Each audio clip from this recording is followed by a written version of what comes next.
महान time news मध्ये मी स्वप्नील परदेशी आपलं पुन्हा एकदा स्वागत करतो। पाहूया गेल्या 24 तासातील ताज्या घडामोडी। धुळे लोकसभा मतदारसंघासाठी किरकोळ प्रकार वगळता शांततेत मतदान प्रक्रिया संपन्न। स्वामी टेवराम हायस्कूल येथील मतदान केंद्रावर भाजपच्या कार्यकर्त्यांतर्फे कायद्याचे करण्यात आले उल्लंघन। बोगस मतदानावरून नवभारत चौक 6वी गल्ली येथे दगडफेकीची किरकोळ घटना घडल्यामुळे वातावरण तप्त। आणि शिंदखेड्यातील सावंत परिवारातर्फे एक मत एक झाड असे 10 रोपांचे घरासमोर करण्यात आले वृक्षारोपण। आता बातमीपत्र विस्ताराने। धुळे लोकसभा मतदारसंघासाठी सोमवारी मतदान प्रक्रिया किरकोळ प्रकार वगळता शांततेत पार पडली। मतदान यंत्रात 18 उमेदवारांचे भवितव्य बंद झाले आहे। 4 जूनला मतमोजणी आहे। धुळे लोकसभा मतदारसंघासाठी सोमवारी मतदान प्रक्रिया पार पडली। सकाळपासून मतदार मतदानासाठी घराबाहेर पडल्याने मतदान केंद्रांवर गर्दी दिसून आली। महायुतीचे उमेदवार डॉक्टर सुभाष भामरे यांनी सहपरिवार मतदानाचा हक्क बजावला। तसेच महाविकास आघाडीच्या उमेदवार डॉक्टर शोभा बच्छाव यांनीही मतदान केले। खासदार डॉक्टर भामरे यांनी दुधेडी हायस्कूल येथील मतदान केंद्रावर मतदानाचा हक्क बजावला, तर शहराचे आमदार फारुख शाह यांनी गरुड प्रायमरी स्कूल येथे मतदान केले। तसेच धुळे ग्रामीणचे आमदार कुणाल पाटील यांनी देखील गरताड येथील प्राथमिक शाळेत आपलं मतदान केलं। विशेषतः मध्यम व विश रस्त्यांमध्ये मतदानासाठी रांगा लागल्या होत्या। मुस्लिम बहुल मतदान केंद्रामध्ये मोठ्या प्रमाणात मतदानासाठी रांगा लागल्याचे दिसून आले। धुळे शहर, धुळे ग्रामीण, शिंदखेडा, मालेगाव मध्य, मालेगाव बाह्य आणि बागलाण येथे मतदानासाठी सकाळपासूनच लोकांनी मतदान केंद्रावर गर्दी करण्यास सुरुवात करून मोठ्या रांगा लावल्याचे दिसून आले। उन्हाचा तडाखा जाणवण्यापूर्वीच सकाळच्या थंड वातावरणात मतदान करण्यासाठी ज्येष्ठ नागरिक, महिला, पुरुषांनी मतदान केंद्राकडे मोर्चा वळवला होता। अनेक ठिकाणी मतदारांना मतदान याद्यांमध्ये नावे शोधण्यासाठी मोठी कसरत करताना बघण्यात आली। सकाळी 7 वाजेपासून मतदान प्रक्रिया सर्वत्र शांततेत सुरू होती। किरकोळ प्रकार वगळता कुठलाही अनुचित प्रकार घडलेला नसल्याचे म्हटले जात आहे। दुपारी 1 वाजेपर्यंत अंदाजे 28.73% मतदान पूर्ण झाले होते। यात सर्वाधिक मतदान मालेगाव मध्ये अर्थात मालेगाव शहरात होत असल्याचे आकडेवारीतून स्पष्ट होत आहे। त्या खालोखालही धुळे ग्रामीणमध्येही उत्साहाने मतदान झाले। सायंकाळी 5 वाजेपर्यंत अंदाजे 48.81% मतदान झाले होते। त्यात धुळे ग्रामीण 50.31%, धुळे शहर 46.16%, शिंदखेडा 45.84%, मालेगाव मध्ये 57.02%, मालेगाव बाह्य 47%, बागलाण 47.0%। एकंदरीत किरकोळ प्रकार वगळता सर्वदूर शांततेत मतदान पार पडले। आज मतदानाचा दिवस आहे, लोकशाहीचा उत्सव आहे। आपल्या माध्यमातून धुळे लोकसभा मतदारसंघातील बंधू भगिनींना नम्र निवेदन आहे, राष्ट्र हितासाठी मतदान करा, मोठ्या संख्येने मतदान करा। मतदान करणं हे राष्ट्रीय कर्तव्य आहे। आपण मतदान केलेलं आहे आणि एकंदरीत निवडणुकींकडे आपण कसं बघतात आणि काय स्थिती राहील असा विश्वास आहे आपल्याला? लोकांनी ही निवडणूक हाती घेतली आहे। ज्या पद्धतीने सकाळी 7 वाजेपासून रांगा लागलेल्या आहेत, लोकांनी संकल्प केला आहे 2024 मध्ये मोदींना पंतप्रधान करायचं।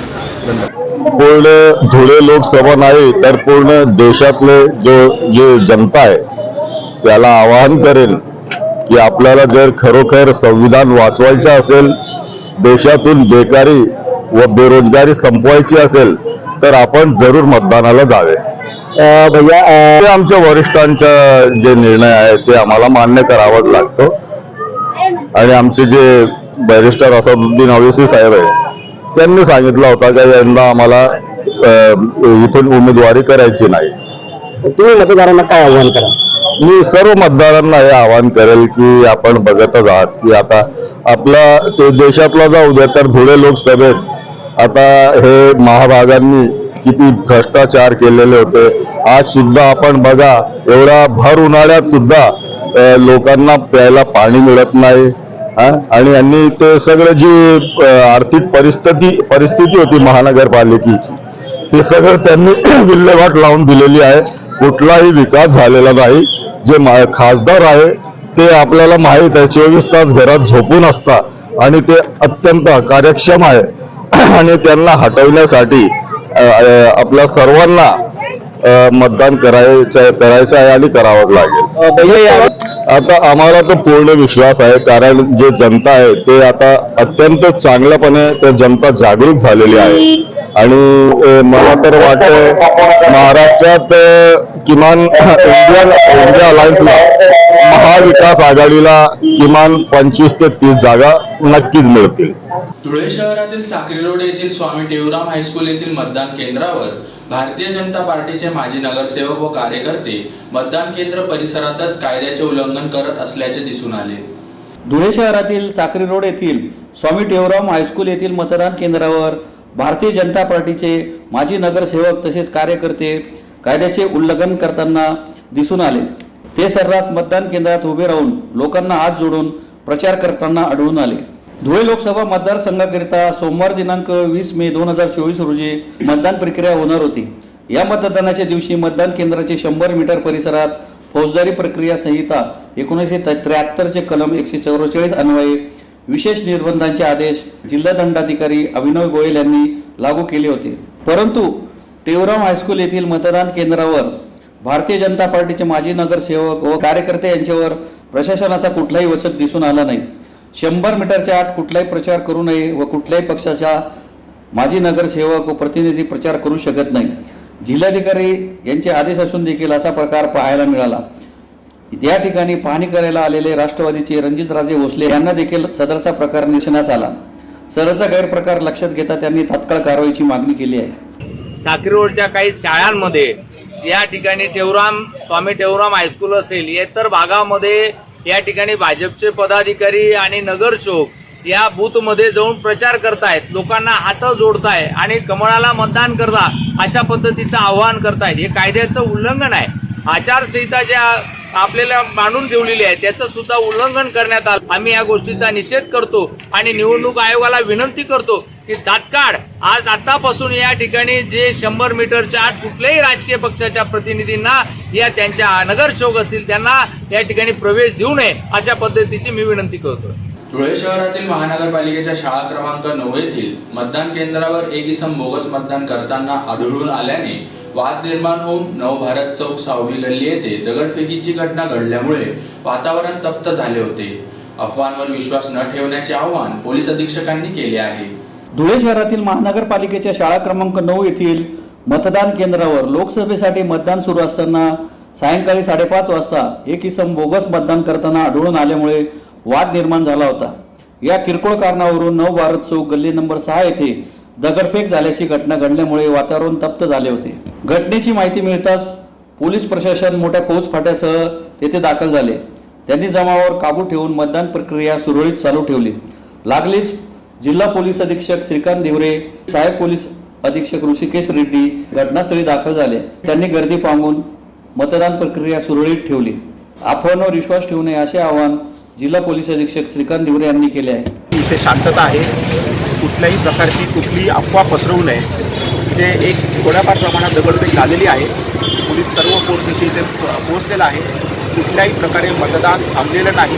मतदान सुरळीत चालू आहे आणि आता 6 नंतर अगोदरला जेवढे लोक आले होते त्या लोकांना आतमध्ये घेऊन मतदान 15-1 मिनिटात संपून जाईल आणि पुढील कारवाई पोलीस करतील. नेमकं कारण काय होतं? कारण अजून काही असं क्लिअर नाही आहे किंवा कोणीतरी बोगस मतदान म्हणून असं कोणीतरी पळालं, मग त्याच्या मागे 4-5 लोक पळाले, मग त्याच्या मागे थोडीशी आरडाओरडा झालं.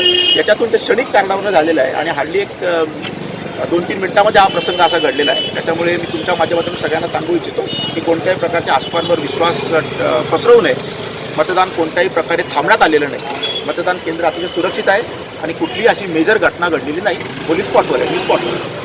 धुळे लोकसभा मतदारसंघाची मतदान प्रक्रिया सुरू असताना शिंदखेडा येथील सावंत परिवारातर्फे कुटुंबातील 10 मतदारांनी एक मत एक झाड असे 10 रोपांचे घरासमोर वृक्षारोपण केले.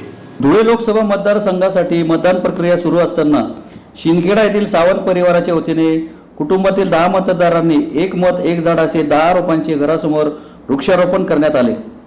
विशेष म्हणजे शिंदखेडा येथील BK देसले नगरातील कैलासवासी पंढरीनाथ आनाजी सावंत उर्फ अण्णा यांचे मागील पंचवार्षिक 2019च्या लोकसभा निवडणुकीदरम्यान निधन झाले होते. म्हणून त्यांच्या 5व्या स्मरणार्थ आठवण म्हणून एक झाड लावले. मतदानाचा हक्क बजावत असताना सावंत परिवारातील 10 सदस्यांनी सोमवारी मतदान करून एक मत एक झाड वृक्षारोपण करून चांगला उपक्रम राबवून समाजासमोर एक आदर्श निर्माण केला. मत कुणाला दिले पण ज्या व्यक्तीला मतदान केले त्याची आठवण पुढील 5 वर्षे कायम राहील. झाडाला लागणारी फळे ही देखील त्या उमेदवाराची आठवण करतील. सदरील उपक्रमाचे शिंदखेडा शहर वृक्ष संवर्धन समितीने कौतुक करीत झाडे जगवण्यासाठी काळजी कुटुंबातील सदस्यांनी घ्यावी असे वृक्ष संवर्धन समितीचे अध्यक्ष योगेश चौधरी यांनी सांगितले. या प्रसंगी विमलबाई सावंत यांच्या हस्ते पहिले झाड लावण्यात आले, तर पत्रकार यादवराव सावंत यांच्या संकल्पनेतून हा उपक्रम संपन्न झाला. या प्रसंगी भारती सावंत, योगेश्वरी सावंत, चेतन सावंत, काजल सावंत, मनोहर सावंत, रोहिणी सावंत, संगीता हिरे, पंकजा हिरे यांच्यासह शिंदखेडा शहर वृक्ष संवर्धन समितीचे अध्यक्ष योगेश चौधरी, बबलू मराठे, भूषण पवार, चेतन देशमुख आदी उपस्थित होते. कैलासवासी पंढरीनाथ आनाजी सावंत उर्फ अण्णा यांच्या आज 5वा स्मृती दिवस. त्यानिमित्ताने पंढरीनाथ सावंत सर यांच्या वतीने त्यांच्या परिवारासमवेत आज 10 रोपांची लागवड करण्याचा मानस आहे. विशेष म्हणजे आज मतदानाचे दिवस, लोकशाहीचा मोठा आपण उत्सव मानतो, तो उत्सव देखील आज आहे. त्यानिमित्ताने त्यांच्या घरामध्ये एकूण 10 मतं आहेत आणि त्या 10 मतांना धरून त्यांनी 10 रोपांची लागवड करण्याचा मानस दाखवला आहे. या ठिकाणी त्यांचे पूर्ण परिवार तसेच वृक्ष संवर्धन समितीचे सर्व सदस्य उपस्थित आहे. बबलू मराठे, भूषण मराठे, चेतन देशमुख, योगेश चौधरी यांच्या सर्वांच्या उपस्थितीत आज इथे आपण वृक्ष लागवड करणार आहोत.